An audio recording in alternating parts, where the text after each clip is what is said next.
Olá, eu sou a Joana. E eu sou a Verusca. Bem-vindas e bem-vindos ao podcast Jornada da Liderança à Luz do Propósito, que nasceu do sincero desejo de colocar luz às jornadas que foram guiadas por um propósito claro. Toda semana, uma história contada sobre uma trilha pela qual todos nós podemos caminhar e nela o destino é o sentimento de realização. E hoje a gente está super feliz, super honrada e curiosa para conhecer a história do Dr. Leonardo Aguiar. Aqui a gente vai chamar ele de Léo. Vocês já vão entender por quê, porque ele é muito legal.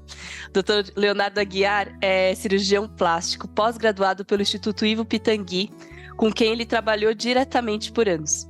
Em 2012, o Léo ganhou o prêmio de melhor trabalho científico no Encontro Brasil-Estados Unidos de Cirurgia Plástica, relacionado à cocriação do conceito de saúde com os pacientes, uma nova abordagem de relacionamento e, principalmente, de posicionamento do paciente em relação aos profissionais da saúde. Gente, já quero saber tudo sobre isso, né? Como que de cirurgia plástica a gente caminhou para esse lugar de cocriação. O Dr. Leonardo esteve entre os 80 profissionais do mundo selecionados para participar da Future Med, da Singularity University, o principal evento de capacitação para uso de alta tecnologia na medicina voltado a médicos, pesquisadores e executivos de saúde. Seja muito bem-vindo, Léo. Muito obrigado, Joana. Muito obrigado, Verusca. Adorei o convite. Eu também estou muito feliz em estar podendo compartilhar um pouco da minha história. Afinal, quem não gosta de contar sua própria história, né? Eu estou bem contente. Obrigado. Nós é que agradecemos. As histórias aqui, elas são recursos importantíssimos para a gente compreender e compartilhar, né? Uma liderança que a gente gosta de dizer que é aquela liderança que senta em volta da fogueira, né? Aquela que para olhar um pouco o cenário que a gente está vivendo e refletir, buscar outros caminhos, né? Aprender junto. E confesso que quando eu ouvi a história de um cirurgião plástico que usa a cirurgia plástica como último recurso ou como um recurso só depois de muitas transformações acontecerem, eu fiquei assim, já orgulhosa, curiosa, querendo sentar na fogueira junto com você. Então, a gente queria te pedir, Léo, para você nos levar para o momento onde você disse sim para essa jornada que você trilha agora. O que estava acontecendo na sua vida como médico, como cirurgião plástico? O que você estava vendo, né, dentro do seu consultório, no mercado, no cenário do mundo, né, da estética, da saúde, enfim, que fez você dizer sim para uma coisa diferente? Que momento foi esse? Joana, muito legal já começar por esse ponto, né? Que é o ponto de virada. A gente já começa no momento. É o seguinte, a gente é movido por sonhos e eu sou uma pessoa que sou muito movido por sonhos, né? E desde pequeno eu tinha o sonho de ser médico. Eu queria ser médico, eu brincava de médico, era o meu objetivo de vida. E depois eu tive o sonho no segundo grau, acompanhando as histórias do professor Pitangui. Eu sonhava em trabalhar com ele, era o meu sonho, era um objetivo, desde antes de entrar na faculdade. Na faculdade, fiz estágio de cirurgia plástica, visitei cirurgiões plásticos, conheci. Então, foi toda uma dedicação. Você faz a faculdade, depois você faz a prova a residência de cirurgia geral, que é uma residência super trabalhosa, assim, sabe? É uma das residências mais difíceis em termos de dedicação de tempo, de qualidade de foco, enfim. É muito complicada a residência, mas aí tinha o sonho de estudar com o professor Pitangui, então a gente passou por cima de tudo isso, das dificuldades, distância da família, distância dos amigos, as festas que a gente não foi, a adolescência que a gente não teve. Então tudo isso a gente foi porque meu foco era estudar com o professor Pitangui. E eu consegui, entrei na prova do professor Pitangui, passei na prova, era uma prova bem disputada, eu entrei e eu tive o privilégio de, depois de ter feito essa prova, ter sido convidado por ele para trabalhar com ele na clínica dele.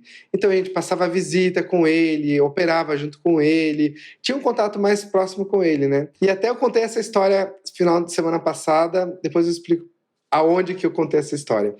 Mas eu cheguei para o professor Pitangui, professor, agora eu vou me formar. Fiz toda a minha jornada, são mais de 12 anos. São 6 anos de faculdade de medicina, 3 anos de geral, 3 anos de plástica. Então agora, eu acho que eu cheguei no final da minha carreira, do meu estudo. Estou super feliz, professor, e agora eu vou virar cirurgião plástico daqui a um mês. E o que o senhor me dá de conselho? Né? Professor Pitangui, né? Não era para qualquer um que eu estava pedindo um conselho para cirurgião plástico. Ele olhou bem sério para mim, ele pegava no cotovelo da gente, a gente falava que era o golpe imobilizador de residente. Ele pegava a gente pelo cotovelo, vem cá, meu filho, vou te contar. E ele olhou bem sério para mim e falou assim: meu filho, a cirurgia plástica vai acabar. Quando ele falou aquilo para mim, eu falei, meu Deus, professor, não pode acabar agora que eu vou me formar. Não, isso não está certo, não fala assim. E na hora eu não entendi. E eu confesso que naquele momento me deu uma mistura de sentimentos, até fiquei um pouco com raiva, um pouco confuso, eu falei, meu Deus, toda a minha jornada, os últimos 12 anos, dedicado único e exclusivamente para esse momento, e a cirurgia plástica ia acabar. E aí, quando ele falou aquilo, eu fiquei pensando, tá, deixa eu entender o que ele está falando, as entrelinhas e a profundidade do que ele estava falando. Agora eu entendo. Quando ele falou aquilo, eu pensei, tá, então o que eu posso fazer para ser além de um cirurgião plástico técnico, que faz as melhores técnicas? Então eu fui primeiro procurar um Empretec, para fazer um curso de gestão, de empreendedorismo, só que eu não podia ficar uma semana no Rio de Janeiro afastado da residência, não dava, tinha meus pacientes. E aí eu encontrei uma oficina de planejamento de negócios da PUC no Rio, que era para aprender a fazer um plano de negócio da clínica. E lá eu comecei a ter contato com questões de marketing, gestão, questões de inovação. Naquele momento, e aí eu comecei a entender a velocidade, o cenário que as coisas estavam acontecendo. E eu tive um professor incrível, o professor Laufer, e ele deu um livro para a gente ler chamado O Futuro da Competição, que era do Prahalad. E nesse Futuro da Competição ele falava sobre cocriação de produtos e serviços. E aí eu entendi e falei, gente, tá aí o pulo do gato, e é isso que o professor Pitangui estava querendo dizer.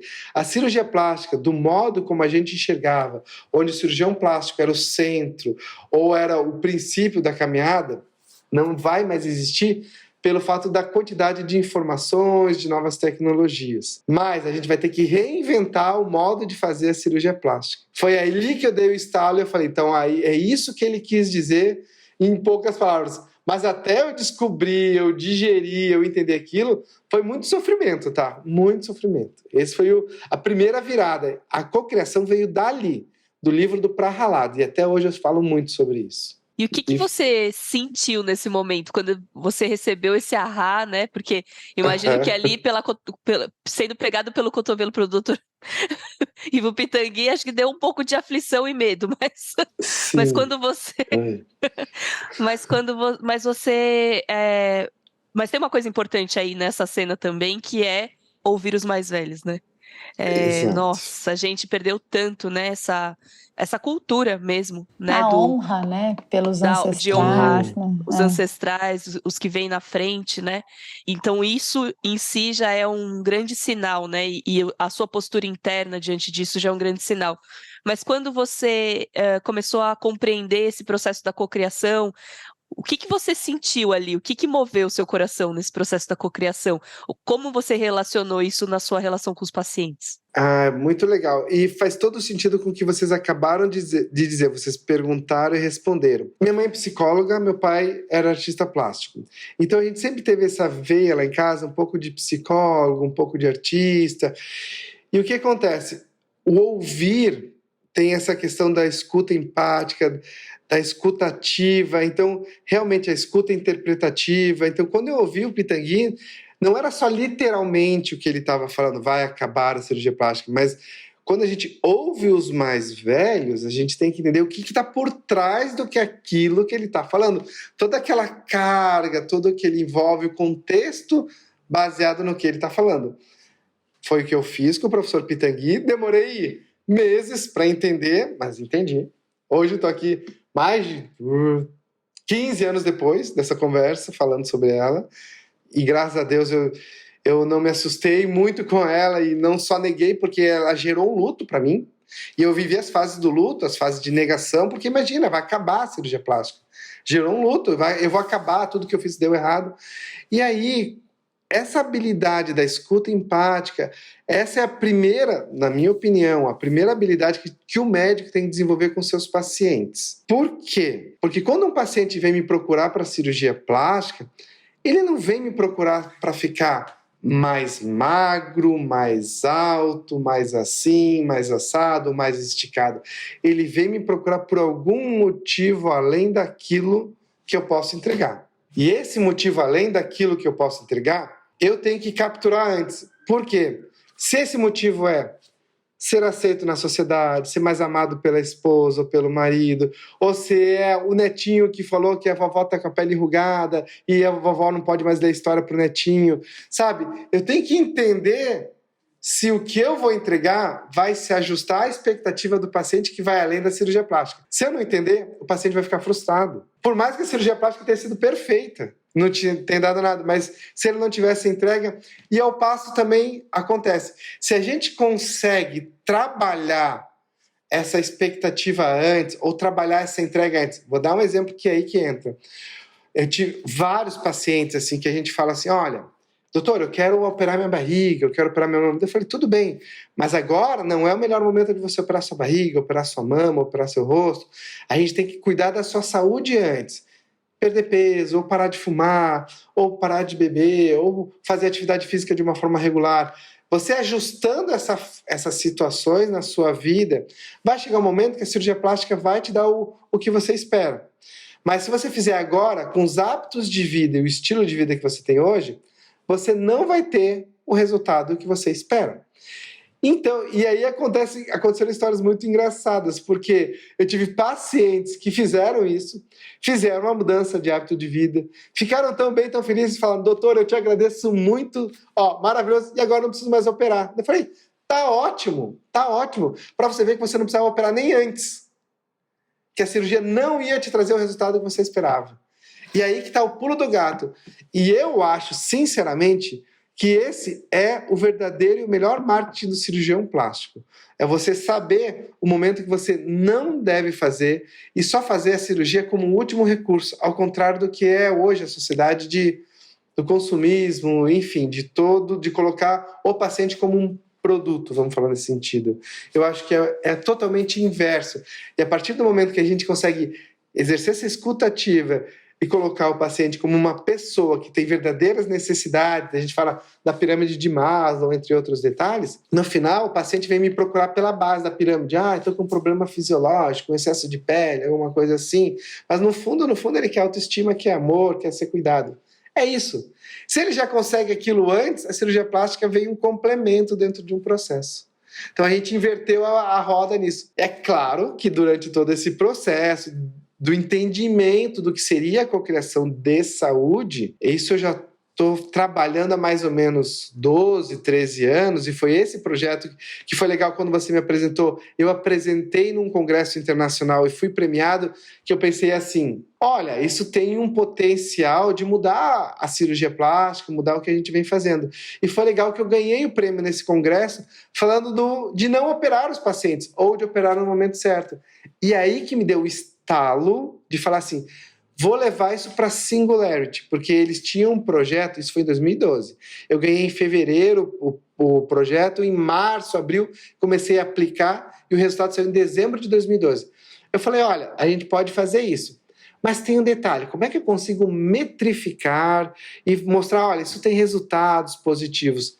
Dentro desse caminho, eu mapeei o processo. Eu criei uma jornada de um paciente para ou perder peso, ou parar de fumar, ou entre várias coisas, e consegui botar métricas. Eu vou dar um exemplo disso. Esse já é o projeto que eu levei para a Singularity, né? As métricas dentro do processo de cocriação. Resumindo, é isso. Por exemplo, se o paciente vem para o consultório normal de cirurgia plástica, ele vai lá e o médico fala assim, você tem que fazer um ultrassom, um raio-x, exames de sangue no cardiologista. E dá para o paciente as requisições. O paciente aqui em Blumenau demora uns 2 a 3 meses para fazer um ultrassom de mama. Vai no cardiologista, demora mais 1 mês e meio, ele vai demorar tudo isso. A gente entendendo essa necessidade do paciente de fazer tudo organizado, a gente internaliza esse processo com a secretária e ela faz o agendamento. Então, o que durava 3 meses, a gente consegue fazer em 15 dias. Então, a gente economiza tempo para o paciente, economiza dinheiro para o paciente e melhora a experiência do paciente. E eu pensando nisso, eu falei, gente, a gente pode replicar isso se chama navegar o sistema. Todos os profissionais de saúde, se tivessem uma secretária, uma enfermeira, que navegassem os pacientes deles no sistema de saúde, estou falando a todos, ortopedista, cardiologista, oftalmologista, todos fizessem essa navegação, a gente economizaria muito dinheiro, a qualidade ia ser muito melhor para o paciente sofreria menos, os resultados iam ser bem melhores, né? Então foi isso que eu levei para a Singularity. Gente, quero já ser sua paciente, Léo. Opa, seja bem-vinda! Vamos lá! Eu acredito demais nessa visão integrativa, né? Nessa olhar o ser humano de uma forma integrada mesmo, né? Que é como você faz. E na sua fala aparece várias vezes frases que estão presentes, que saem da boca de quem vive o propósito, sabe? Que é olhar legal. Além, né? Uhum. É olhar para além daquilo que parece óbvio, né? E outra coisa que é uma marca sua, que a gente já entendeu, é que você não tem certezas, mas você tem ótimas perguntas, né? Você se faz boas perguntas, né? Então, eu imagino que quando o Dr. Pitangui falou isso para você, e você passou... Eu ia te perguntar, inclusive, se não teve uma fase de luto, né? Porque é natural que, numa negativa como essa, depois da realização de um sonho, você sofra horrores por conta disso, né? Dessa perda, digamos assim, dessa esperança que você tinha, né? Sobre essa formação. Mas o seu ponto é o impacto. Né? Quando eu ouço você falar, eu ouço sobre impacto, né? O quanto você deseja impactar a vida das pessoas, né? Você poderia ser qualquer coisa, né? Que você iria buscar este impacto, né? Você escolheu ser médico, mas você poderia ser né? Você poderia ter escolhido qualquer profissão. E por que eu estou dizendo isso? Porque as pessoas que escutam a gente muitas vezes atribuem à profissão o seu propósito. Sim. E propósito não é sobre profissão, mas é sobre o uso que você faz daquilo que você escolheu, né? Como profissão, por exemplo, que não necessariamente está ligada a uma faculdade, né? Mas a sua atividade laboral, para impactar a vida das pessoas. E aí, eu queria que você contasse um pouco pra gente, né? Que impacto você busca? Eu vou te contar um impacto. Eu vou dividir a tua pergunta em duas. Um que eu busco e um que eu tive e que foi sensacional, assim. Nossa, eu fico até emocionado de falar. Logo no começo, quando eu estava voltando para Blumenau, com essa história, eu estava aqui em Blumenau, e começando mesmo a atividade, né? Como médico, como cirurgião, e muitas contas para pagar, muitas situações, muita dificuldade, enfim. E aí eu tive uma paciente naquele período, e uns amigos falaram para ela vir consultar comigo, porque ela ia consultar na outra semana numa capital aqui perto. Eles falaram, vai lá consultar com o Léo, vai lá antes de vocês, já está agendado, vai lá, conversa com ele. Daí ela veio conversar comigo, e eu falei, olha, eu acho que está tudo certinho, a sua indicação de cirurgia, está tudo certo, mas a minha opinião é que você deveria parar de fumar. E você deveria cuidar da sua saúde, eu gostaria de pedir mais alguns exames, para entender como é que está seu nível de inflamação, como é que estão as coisas. Mas é a minha humilde opinião. Eu também não... Se você quiser operar comigo, eu não vou te operar agora, vou esperar. Por mais que eu estivesse precisando muito do dinheiro, o dinheiro que ela iria me pagar e ajudar a pagar as contas do mês, assim, sabe? Porque eu estava dividindo o consultório, estava bem difícil, tinha acabado de chegar. Mas eu falei que não vou, não. Eu segui meu coração, sabe? E sabe aquele momento que aquela bússola fala, não. Você fecha o olho e fala, não. O que eu sinto? Não. Não é hora de operar, não é hora. E a paciente saiu meio, sabe, algumas pacientes saíram meio chateadas. Ela saiu meio chateada no meu consultório. Ela não entendeu também na hora, quando eu falei que não era hora de operar, porque ela tinha um projeto. Mas depois ela entendeu. Falou, não, ele está falando o melhor para mim. E eu gosto de falar para os pacientes assim, eu ganho dinheiro, eu vivo de cirurgia. Mas se eu estou te falando que não é hora de operar, eu estou indo contra o meu ganha-pão, contra o meu trabalho, é porque realmente eu acho que não é o melhor benefício. E foi tão legal a história dessa paciente que ela não operou naquele momento, depois ela operou comigo, a gente fez a cirurgia, e no final do ano ela acabou patrocinando a corrida de Natal de Blumenau, a primeira corrida de Natal de Blumenau. E aí começou, com tantas mil pessoas, e acho que já está na, sei lá, 9ª ou 10ª edição da corrida de Natal de Blumenau. Mas ela parou de fumar e começou a correr? Parou de fumar e começou a correr, começou a fazer maratona, e aí tem algumas pacientes que a gente tem histórias incríveis, assim. E é muito legal, porque eu acho que a gente ajuda a virar essa chave, sabe? A mesma forma que o Pitangui ajudou a virar uma chave minha, eu ajudo os pacientes a virar. E aí eu entendo que eles também ficam em luto, ficam chateados comigo, às vezes saem batendo a porta do consultório, porque eles falam assim, eles não entendem, eu tô pagando, eu tô falando, é isso, mas eu explico, olha, eu entendo que você tá pagando, que você tá pedindo, mas não é o melhor para você. E não seria ético da minha parte simplesmente aceitar o que você acha que é, entende? Mas é difícil, não é fácil. Os outros médicos às vezes não entendem, mas tá tudo bem. Eu tô super curiosa para entender como que você faz esse processo de escuta do paciente, porque, assim, de você ver numa pessoa fumante o potencial de começar a correr, o potencial de mudar de vida, né? Uhum. E isso efetivamente acontecer. E ela acabou mudando a comunidade também, né? Isso mudou a comunidade. Não, quero muito saber. Como é que é, assim, cada vez que o paciente entra no consultório, o que acontece com você? Como que é? Então, é que na verdade a consulta a gente leva um pouquinho mais de tempo, né? 1 hora e meia, essa primeira consulta para conhecer o paciente. Então a gente faz, em média, a gente fala 3 a 4 consultas antes de qualquer cirurgia, no mínimo, para eu entender. Mas o que é o principal dessa primeira consulta? E eu falo para o paciente, eu quero entender as suas motivações externas, o que está te motivando para fazer a cirurgia. Mas eu e você, nós dois precisamos entender e descobrir as motivações internas. As externas a gente sabe, é a sociedade, as roupas, as festas, os padrões. Mas dentro do seu coração, o que é? E quando a gente descobrir essa motivação interna, aí a gente vai. E tem muitas mulheres que falam assim, às vezes eu vou ter um casamento de um filho e eu queria estar bonita para o meu filho na festa, porque eu quero caber no vestido. Não é só a estética, sabe? É aquilo de estar feliz, estar participando do momento, porque ela não se sentindo bem, ela não se sente participando de um casamento. E são vários...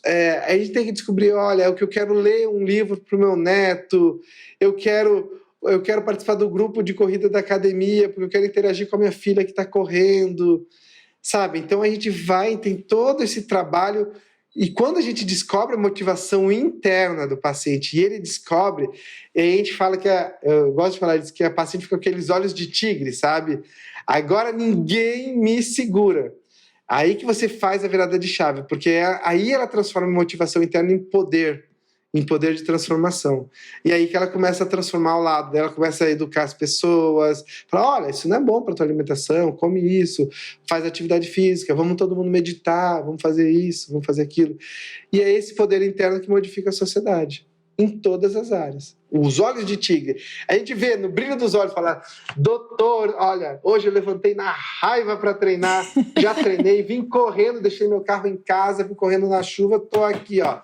Podemos marcar nossa cirurgia? Eu falei, vamos marcar. Tem uma coisa assim que é emocionante de tudo que você está falando, que é você tornar o paciente o curador dele, né? Uhum. Porque a gente está tão preso, né, no paradigma que o médico vai me curar, né? E aí eu chego num médico que coloca um espelho para mim mesmo e me mostra a minha motivação, né? Me ajuda a encontrar o meu poder e aí eu me curo, né? Eu me desperto, né? Acho que Exatamente. é isso. E quando você fala isso deveria ser assim em todos os setores, eu concordo, né? Em todos os setores, né? A gente está prestando um serviço para alguém, independente, né? De que serviço seja, a gente conhecer as motivações que estão por detrás daquele pedido, né? E dar a autonomia para que essas motivações sejam alcançadas pela pessoa, né? E a gente seja um facilitador. Isso. Que incrível, sublinha muito isso, gente, porque com certeza o nível de realização, né, vai para outro lugar. Porque muitas vezes você, né, principalmente como cirurgião, se você não faz esse processo, você até opera o paciente e daqui a 2 anos ele já está insatisfeito porque não houve uma mudança interna, não houve um empoderamento, né? Fantástico. Exatamente. Muito legal. Agora a gente está curiosa para saber o que aconteceu com a classe médica em torno de você. Vamos lá. Conta um pouco como é que foi essa influência da cocriação, né, na classe médica, né, no setor da cirurgia plástica, dos seus colegas, enfim, dos congressos que você participou. Só o fato de você ter levado esse prêmio já conta um pouco, né, as direções, mas conta um pouquinho, né, o que isso tem significado hoje, né, a tua atuação, o teu posicionamento tem significado hoje para dentro do setor. E só para complementar essa pergunta, Jo, você trouxe em alguma fala, Léo, que eles não estavam entendendo muito bem, né? E aí eu queria que você puxasse desde esse momento, sabe? Desse momento em que, né, essa comunidade médica e até mesmo os pacientes, né, não estavam entendendo muito bem. Como que foi esse processo de lá para cá? Ótimo, obrigado pela pergunta. Eu vou começar respondendo essa pergunta contando do evento que eu participei semana passada, que foi o evento do centenário do nascimento do professor Pitangui. Então, assim, foi o primeiro evento oficial de cirurgia plástica que eu fui convidado para falar durante todo esse projeto, nos últimos 15 anos, para vocês entenderem como foi difícil ser aceito na cirurgia plástica. Mas fui o último a apresentar, na última mesa, com todas as honras, assim. Fui o último palestrante do congresso e todo mundo entendeu, veio conversar. E nesse período todo, eu falei para toda a classe médica. A gente fez trabalho com a Sociedade de Radiologia, Sociedade de Dermato, Sociedade de Oftalmologia, indo nos congressos e falando. Mas para vocês entenderem como o novo assusta. E aí eu estou respondendo a pergunta de trás para frente. Por que o novo assusta? O que aconteceu com a classe médica no Brasil? As sociedades que organizam as sociedades de classe médica, de oftalmo, dermato, hoje são os médicos mais antigos que lideram, que são os presidentes, são os diretores. E eles são muito avessos a inovações, avessos a novidades. E quando vem uma inovação, uma novidade, eles falam assim, meu Deus, eu não quero nem ouvir isso, eles já bloqueiam, já entram em luto porque eles acham que vão perder o lugar deles, então não se renovou. Então, isso em todas as sociedades, tá? A gente enfrenta o mesmo problema. Tanto que está surgindo quase que um confronto de classes, de idade, confronto geracional dos médicos. Por quê? O que eu trago é, uma certa forma, uma inovação da tecnologia do cuidado. Eu não trago uma inovação tecnológica, um novo aplicativo, não. É a tecnologia do cuidado, inovação do posicionamento, uma inovação de processo. E aí, o que acontece? Até os médicos entenderem aquele movimento que eu fiz no passado, que era, o que está se fazendo agora? Agora que os médicos estão entendendo a importância do marketing, da gestão, do planejamento estratégico. Agora que você vê que eles estão entendendo isso. Então, agora eles estão mais abertos para fazer. Quando eu cheguei em Blumenau, com todas essas ideias, eu comecei a falar de inovação em saúde, não deu certo. Todo mundo me bloqueou, não deu. A gente teve que dar 10 passos atrás. Vamos falar de inovação de uma forma geral. Nesse momento, eu ajudei a montar em Blumenau um núcleo de inovação. A gente tem uma associação comercial industrial de Blumenau, uma associação onde tem todas as empresas. E eu ajudei a fundar, eu fundei o núcleo de inovação.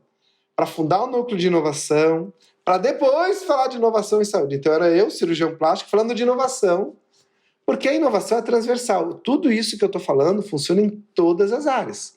E aí a gente começou a fazer canvas, a fazer planejamento estratégico. Tá, mas agora com a visão do, não o paciente no centro, mas o cliente no centro do atendimento. E paciente também é cliente. A gente tem os prós e contras, mas a gente tem que começar a entender o paciente de um novo perfil. Então eu tive que dar sempre toda essa volta. Então nunca foi tão linear. Olhando para trás parece que é tudo linear, mas sempre em círculos. A gente vai, não deu certo aqui. 3 passinhos para trás, vamos fazer isso. Não deu certo ali, mas 3 passinhos para trás. Então a gente sempre foi resiliente nesse sentido, porque nunca foi tão simples. E aí, depois de muitos anos, a gente começou a treinar alguns líderes no estado de Santa Catarina, num plano de saúde. A gente criou um projeto de educação de inovação para treinar os futuros presidentes das Unimedes de Santa Catarina, que são 22 Unimedes, chamado ProLíder, com todo esse viés que eu trouxe para vocês, mas de todas as áreas, desde governança, de compliance, auditoria, marketing, gestão, contabilidade. Então, um novo olhar para a gestão. A gente fez dessa forma. Então, assim, a gente fez todo esse movimento, parece que a gente faz todo um movimento para virar quase que uma inércia. a cirurgia plástica ou chama ou aceita, ou então ela vai ser engolida pelas outras. E foi isso que aconteceu. De tanto que eles ouviram sobre mim nas outras, aí que eles me chamaram para falar. Então, assim, realmente foi super difícil, não foi fácil, super bloqueado, enfim, não teve moleza nesse momento, sabe? Mas eu também, vou ser bem sincero para vocês, eu não estava fazendo isso, a minha motivação não era para ser aceito. Eu estava fazendo isso porque eu acreditava, então era mais forte do que a rejeição. E como eu acreditava, eu falava, não, mas é o que eu acredito. E é legal que como você começa a juntar pessoas que acreditam no propósito, e isso vai deixando você mais forte, isso vai se transformando numa massa crítica. Então não era para eu ser aceito na sociedade que eu fazia isso, não era para ser aceito pelos médicos. Claro, a gente tinha que ter o dobro de embasamento científico, de pesquisa, de trabalho, porque era o dobro de crítica, o dobro de olhares em cima de você. Mas isso, enfim, a gente tem que ter muita, vamos falar assim, resiliência, entre aspas, nesse momento. Foi isso. Vamos sublinhar algo aqui. Né? Sublinha. Não era para ser aceito, era porque eu acreditava. Cara, exatamente. É sobre isso, né? É isso mesmo. É que quando você conta dessa consulta que você precisava da grana, por exemplo, né? E mesmo assim, que eu me lembrei disso agora que você contou, e mesmo assim você perguntou para você e a resposta era não, era porque você sabia no que você acreditava, né? E existiam valores aí dos quais você não abria mão e não abre mão, né? E que regiam, digamos assim, né, as suas ações. E muitas vezes existe uma confusão, né, entre o que eu tenho que fazer, né, e o que eu quero fazer. Né, eu tenho o que voltado para o externo. Acho que é muito disso que você fala, né, Léo? O externo, as motivações externas e as motivações internas, né? O tenho o que é a motivação externa. O que a sociedade espera que eu faça, né? E o que eu quero fazer tem a ver com as minhas motivações internas, o que realmente faz sentido para mim. Então, é maravilhosa essa sua frase, né? E tem muito propósito nisso que você diz. E aí me faz lembrar do Viktor Frankl, né? O psicólogo que viveu nos campos de concentração da Segunda Guerra Mundial, que ele dizia, né? Algo assim, que quem tem um porquê enfrenta qualquer como. E a gente sabe que essas classes profissionais, elas não são, né, as coisas mais fáceis do mundo, assim, né? E nossa, parabéns, é incrível. E é fantástico como também quando a gente está seguindo um propósito claro e a gente está aberto para os sinais, o quanto a gente fica mais receptivo para a diversidade, né? Então, você podia ficar batendo a cabeça ali na classe, né, de cirurgia plástica e tentando se adequar, readequar sua linguagem, peraí, né, mudar um pouquinho o protocolo, mas não, você se uniu com quem tinha o mesmo propósito que você, mesmo que isso você tenha encontrado mais na tecnologia ou mais em outras classes médicas, para então construir uma coisa, né, não trair o seu coração e eventualmente trazer isso para dentro de casa, né? Para dentro da classe da cirurgia plástica. Isso é também outra coisa importantíssima de sublinhar, né? O propósito da gente, o nicho do propósito da gente, ele não vai seguir regras sociais, minha gente. Isso, verdade. Você vai ter que estar disposto, né, a quebrar algumas regras sociais para poder, algumas não, né, às vezes muitas, para poder se expressar, né, para poder fazer o que você veio fazer. E essa conta vai chegar para todo mundo, né? Em algum momento a gente precisa se libertar, mas eu acho impressionante, Léo, na tua história, esse nível de convicção, sabe? Quando você fala que você acredita mesmo, né? Não é brincadeira. Você acredita mesmo. Quando você fala que você ouviu o seu coração, você ouvia mesmo, né? Você pode contar um pouco da onde vem isso, né? Porque com certeza você enfrentou dúvidas também, né? Mas da onde veio essa convicção, né? Se você pudesse dar um conselho, né, tendo passado por isso, para novos médicos ou novos profissionais da saúde, né?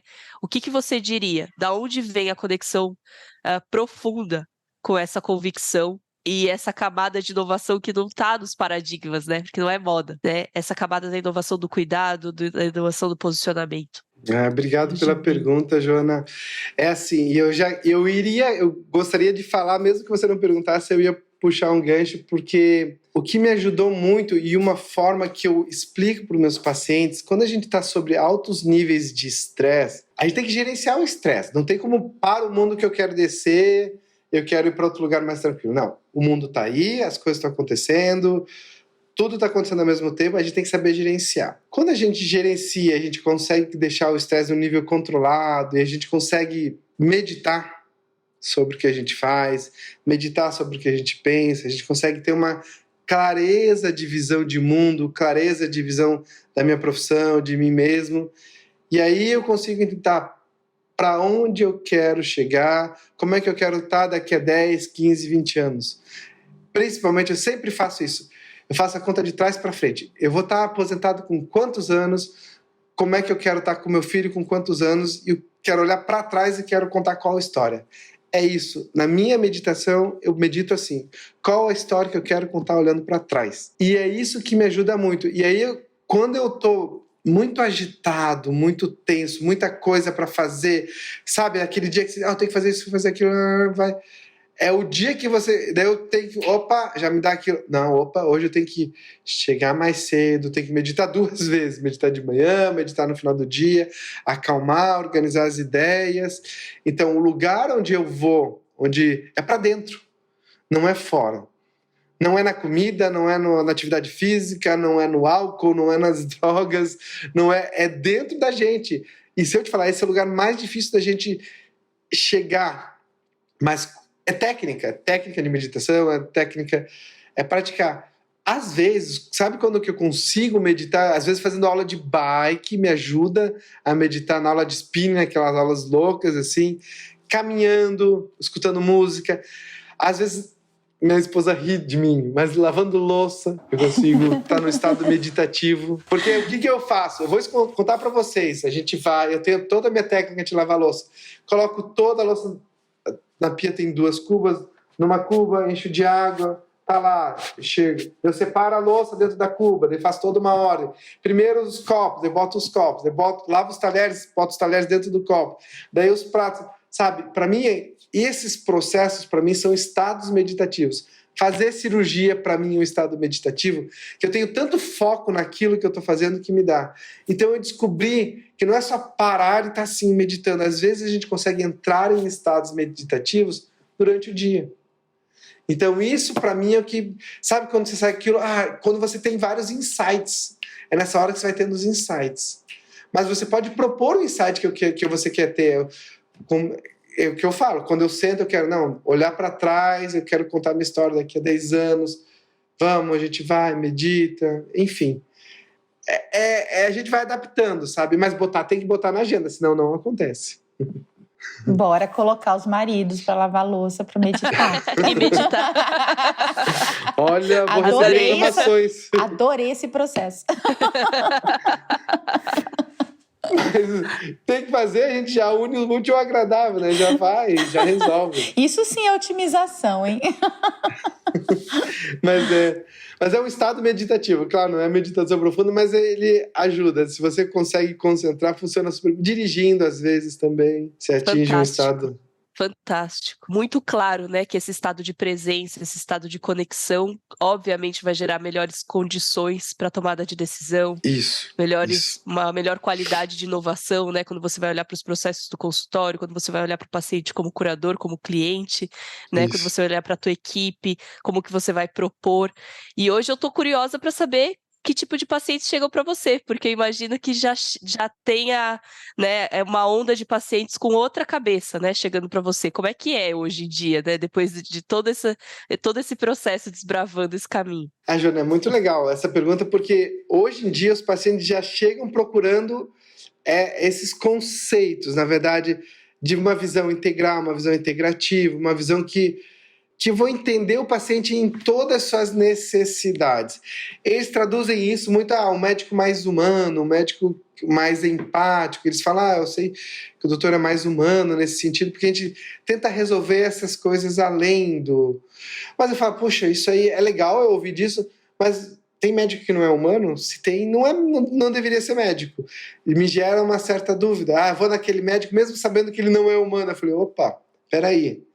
Então, mas são os pacientes que já chegam procurando essa visão de atendimento, e às vezes ser humano é responder um WhatsApp fora de hora, tá com dúvida, eu vou na tua casa, a gente visita os pacientes em casa, no pós-operatório, eu vou na tua casa, a gente toma um café, sabe? Então tem todos esses cuidados que vão além para trazer conforto, carinho, cuidado.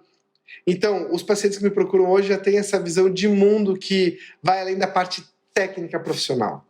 E eu acho que os clientes em todas as áreas já procuram profissionais que vão além daquela parte técnica e profissional, daquilo que eles estão vendendo, entregando produto ou serviço, e que a pessoa vai realmente, como eu posso dizer, oferecer o que tem de melhor, mesmo que o de melhor seja não compre, não faça. E aí a gente gera uma confiança, uma conexão, e quando chegar o melhor momento de comprar e de fazer, vai chegar e tá tudo certo. Eu acho que eu poderia resumir, assim, tudo que eu ouvi aqui em o poder de você fazer alguém se sentir visto, né? Porque, como você foi contando, né, as pessoas têm motivações muito mais profundas, né? Muito mais profundas. Tem uma relação com o filho, tem uma mudança de vida, tem um sonho, tem coisas... E aí, o toque da beleza... né, tá justamente em ver, né, e eu acho que isso poderia ser uma boa definição do que faz um bom profissional, né? Você está vendo a quem você serve, né? A pessoa que você serve está se sentindo vista por você, né? E isso, eu acho que a tua história deixa assim escancarado. Muito, muito obrigada por esse tesouro, assim. E é sobre a relação humana, né? E aí me lembra da filosofia do Avatar, né? Eu vejo você. É sobre isso, né? Sobre você ver o outro como ele é, sim, dentro das necessidades que ele tem. E aí você mesmo disse, você acaba gerando uma confiança e uma conexão com essas pessoas, que existe aí na linguagem do marketing uma fidelização, né, que é consequência dessa relação que você tem com eles, porque você os valida como seres humanos que eles são, e não só como clientes, né, ou, enfim, coisa parecida com isso. E eu acho muito legal isso que a gente está falando, que são atributos humanos, que é ver o outro, escutar o outro, tocar o outro, mas de verdade, tocando o coração, sabe? E essas habilidades humanas, que é realmente a escuta verdadeira, a escuta empática, essa visão além do alcance que a gente está falando, essa habilidade humana não tem chat GPT, não tem tecnologia que vai substituir. Não. E é isso que eu falo para os meus colegas. E aí que está o grande, eles estão todos com medo da robotização, de tudo isso. Daí eu falo para eles, olha, meus amigos cirurgiões plásticos, se vocês atendem como robô, e a maior parte de vocês atendem como robô, vocês vão ser substituídos por máquinas. A única chance de vocês mudarem esse contexto é ser médicos humanos, que é o que todo mundo deveria ser. E aí eles ficam me olhando, o que está querendo dizer com isso? Daí a gente vai e desenvolve. Mas é exatamente isso, é o medo que eles têm hoje em dia das máquinas. Mas, na minha opinião, todas as profissões que atendem como máquinas vão ser substituídas por máquinas, simples assim. Claro, claro. Léo, eu tô com vontade de fazer uma coisa que eu nunca fiz, porque a gente sempre termina perguntando assim, qual é a sua visão de mundo para quando a sua visão alcançar o máximo de perfeição, né? Quando ela alcançar o máximo do potencial dela. Então, quando a gente tiver todos os médicos, talvez todas as profissões, né, desempenhando essa facilitação de co-criativa com o seu cliente, com o seu paciente, que visão de mundo a gente tem. Mas eu tô com vontade de te pedir para contar pro Léo que sonhava em ser cirurgião plástico, para aquela criança que já queria ser médica, que já brincava disso, para aquele, né, jovem que sonhou com a escola de medicina, que aprendeu com um mestre, né, com um super professor, que se dedicou 12 anos, né? Se você encontrasse com eles agora, o que você diria, né, sobre a sua visão de mundo? Para onde o mundo está indo e que mundo você está construindo? Aquela pergunta de $1 milhão, assim, que vai fazer... Eu ia contar para o Léo e até para o professor Pitangui que se todos os profissionais e todas as pessoas tivessem a capacidade de serem mais humanas, mas assim, tanto os clientes como os consumidores, os pacientes e os médicos, e no momento que a gente estiver dialogando, a gente não, no diálogo, eu não ter o objetivo de impor a minha ideia, mas sim entender o que o outro está querendo dizer, mudar o objetivo da conversa. Toda vez que eu estou conversando com alguém numa rede social, em casa. Eu não quero impor o que eu acho para aquela pessoa aceitar. Eu quero entender as motivações internas e externas do que ela está dizendo.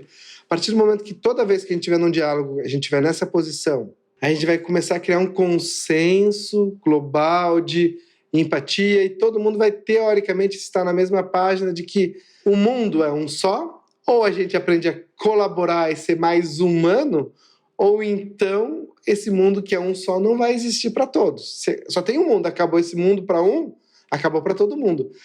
Mas ao contrário também funciona. Se eu colaborar para um mundo melhor, partindo disso, de aprender a dialogar, eu acho que hoje é a primeira coisa. E para mim, se eu escolher uma coisa na aprender a dialogar, quando eu estiver conversando, eu não quero mais convencer ninguém de nada, nem impor opinião de nada.